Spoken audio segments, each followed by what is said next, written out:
ایران اور اسرائیل کی جنگ جاری ہے۔ السلام علیکم ناظرین، آپ یو ٹیچر دیکھ رہے ہیں، میں شاکر محمود اوان۔ ایران اور اسرائیل کی جنگ جاری ہے، اور جب اسرائیل نے ایران پر حملہ کیا تو 24 گھنٹوں کے اندر اسرائیل کی جانب سے منہ توڑ جواب دیا گیا، ڈرون حملے کیے گئے، میزائل جو ہیں وہ داغے جا رہے ہیں، اور تابڑتوڑ حملوں کا سلسلہ ایران کی جانب سے جاری ہے۔ دوران ایران کی IRGC کے ایک اعلیٰ افسر اور ایرانی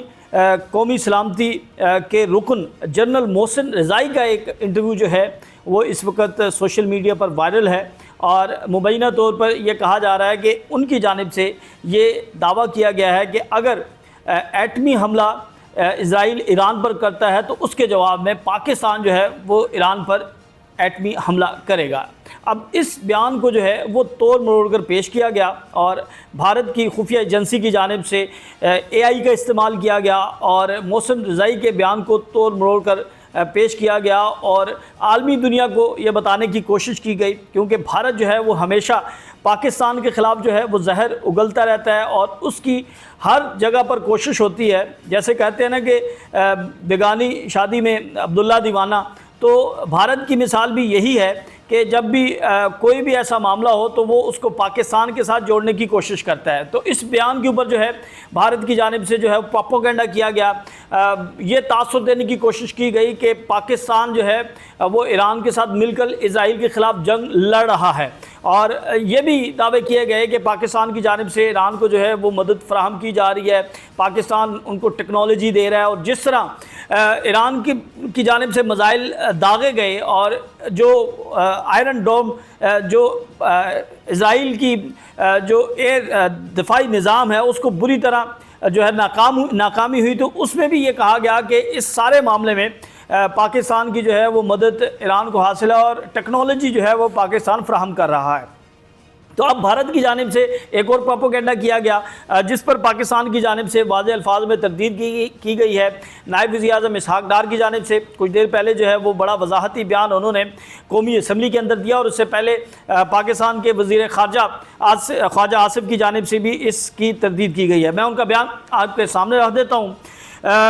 خواجہ آصف کا یہ کہنا ہے کہ پاکستان اور اسرائیل ان 9 ممالک میں سے ہیں جن کے پاس اس وقت جوہری ہتھیار ہیں، اور محسن رضائی نے دعویٰ کیا ہے کہ پاکستان نے ایران کے پیچھے کھڑے ہونے کا عزم کیا ہے، اور عالم اسلام سے اسرائیل کے خلاف متحد ہونے کی اپیل کی ہے۔ اس معاملے میں انہوں نے کہا ہے کہ پاکستان نے ہمیں یقین دلایا ہے کہ اگر اسرائیل نے ایران پر جوہری بم استعمال کیا تو اسرائیل پر جوہری بم سے حملہ کریں گے۔ خواجہ آصف کی جانب سے کہا گیا کہ محسن رضائی کے دعوے جو ہیں وہ بے بنیاد ہیں، اور انہوں نے تردید کرتے ہوئے کہا کہ پاکستان تمام بین الاقوامی جوہری شعبوں کا دستخط کنندہ ہے۔ ہماری جوہری صلاحیت ہمارے عوام کے فائدے اور دشمن کے عزائم کے خلاف دفاع کے لیے ہے۔ انہوں نے کہا کہ مشرق وسطیٰ میں بڑھتے ہوئے حملوں کے نتیجے میں دنیا تنازعات کے دہانے پر کھڑی دکھائی دے رہی ہے۔ مغربی دنیا کو اسرائیل کی طرف سے پیدا ہونے والے تنازعات کی فکر کرنی چاہیے۔ یہ پورے خطے اور اس سے باہر اس کو اپنی لپیٹ میں لے لے گا۔ ایک بدمعاش ریاست اسرائیل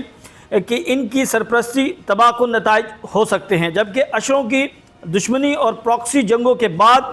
گزشتہ ہفتے ایران پر اسرائیل کے حملے نے اب تک کی سب سے شدید لڑائی کو چھو لیا ہے، اور ایک طویل تنازع کے خدشات کو جنم دیا ہے جو پورے مشرق وسطیٰ کو اپنے لپیٹ میں لے سکتا ہے۔ دوسری جانب اسرائیل کا یہ کہنا ہے کہ اس کے حملوں نے فوجی اور جوہری تنصیبات کو نقصان پہنچایا ہے۔ اسرائیل میں اور کئی اعلیٰ کمانڈر اور ایٹمی سائنسدان جو دوسری جانب اسرائیل جو دعویٰ کر رہا ہے وہ کہتے ہیں کہ ہم نے ایران کے بہت سے اعلیٰ کمانڈر اور ایٹمی سائنسدان جو ہیں انہیں ہلاک کیا ہے۔ اب اس حوالے سے جو پاکستان کے حوالے سے جو خبریں چل رہی تھیں، اور اب سے کچھ دیر پہلے نائب وزیر اعظم اسحاق ڈار نے بھی وضاحت کی ہے۔ انہوں نے کہا کہ یہ جو محسن رضائی کے بیان کو اگر تروڑ مروڑ کر پیش کیا گیا، یا اگر انہوں نے یہ بیان دیا ہے، تو اس حوالے سے پاکستان کا بڑا واضح موقف ہے۔ پاکستان جو ہے وہ اس کی تردید کرتا ہے۔ دوسری جانب ناظرین،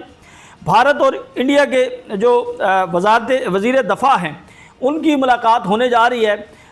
آئندہ ہفتے۔ یہ بتایا جا رہا ہے کہ چین کے اندر جو ہے وہ ایک تقریب ہوگی، اور اس تقریب میں جو پاکستان کے وزیر دفاع ہیں خواجہ آصف اور بھارت کے وزیر دفاع جو ہیں راجناتھ سنگھ، ان کے درمیان جو ہے وہ چائنا کے اندر ملاقات ہو سکتی ہے، اور یہ آپریشن سندور کہہ لیں اور پاکستان کے ساتھ جو بھارت کی جنگ تھی اس کے بعد